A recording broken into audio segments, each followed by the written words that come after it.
대통령의 광복절 경축사는 국민의 기대를 저버렸습니다. 77주년 광복절에 식민 지배의 역사를 정치적 지배라 순화할 만큼 대통령의 메시지는 국민이 아닌 일본만 향해 있었습니다. 강제징용 피해자 배상, 위안부 문제 등 한일 간의 현안은 외면한 채 미래지향적 한일 관계라는 모호한 수사만 남발했습니다. 같은 날 기시다 일본 총리는 야스쿠니 신사의 공물 대금을 복납했고 관료들은 야스쿠니 신사를 참배했습니다. 이용수 할머니는 일본이 역사를 왜곡하고 우리 명예를 짓밟더라도 일본 비위를 맞추는 게 더 중요한가라고 말했습니다.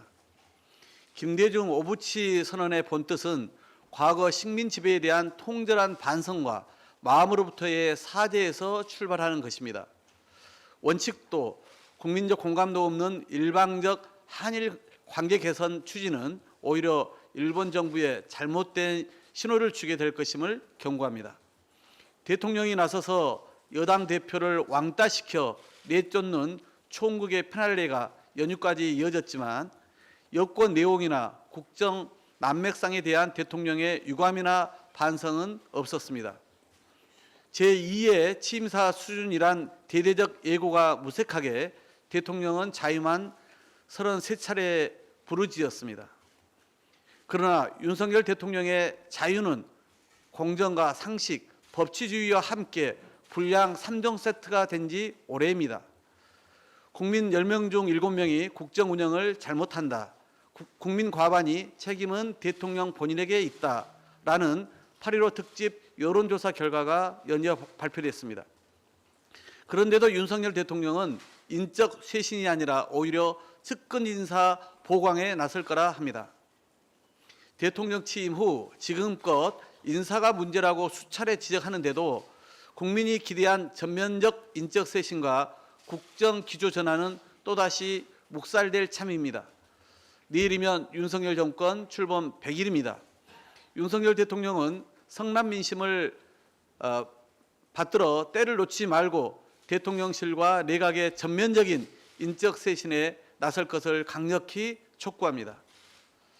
기록적인 폭우로 인한 피해가 채 복구도 되기 전에 또다시 물폭탄이 중남부 지역에 떨어졌습니다. 간신히 복구에 나선 노력이 헛되지 않도록 정부는 추가 피해 방지에 만전을 기하기 바랍니다. 이번에 피해가 심한 충남과 전북 등도 신속히 특별 재난지역 선포를 검토해야 할 것입니다.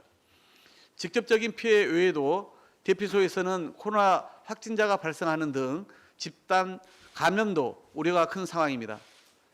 이번 수해 여파로 채소 가격이 17.3%나 급등하는 등 한 달도 남지 않은 추석 차례상 물가 폭등 우려까지 더해지고 있습니다. 피해 복구와 민생 대책을 동시에 챙겨야 하는 정부의 역할이 그 어느 때보다 중요한 시점입니다.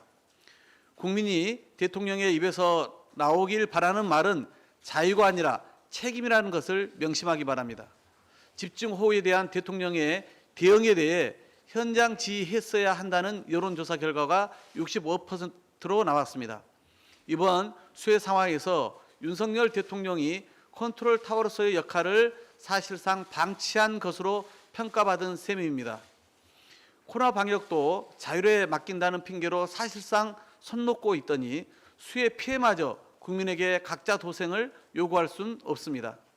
윤석열 대통령과 정부는 막중한 책임을 상기하고 국민의 생명과 재산을 지키기 위해 피해 복구 등 역할에 최선을 다해 주시기 바랍니다. 이상입니다.